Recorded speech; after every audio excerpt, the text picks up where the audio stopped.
যে পেশেন্টকে দেখতে পাচ্ছেন এই পেশেন্টের ফ্রোজেন শোল্ডার, কাঁধে ব্যথা। কাঁধে ব্যথার কারণে এই পেশেন্ট হাতের মুভমেন্ট, হাতের নাড়াচাড়া করতে পারে না। হাতের নাড়াচাড়া করলে কাঁধে প্রচণ্ড ব্যথা যন্ত্রণা হয়।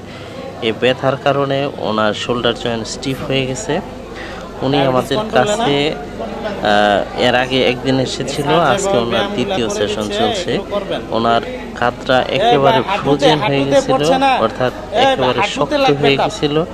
এই অবস্থা থেকে ওনার কাঁধের অবস্থা এখন অনেকটাই ভালো। ওনার ব্যথা অনেক কমে গেছে এবং হাতের রেঞ্জ অফ মোশন অর্থাৎ হাতের মুভমেন্ট অনেকটা বেড়েছে।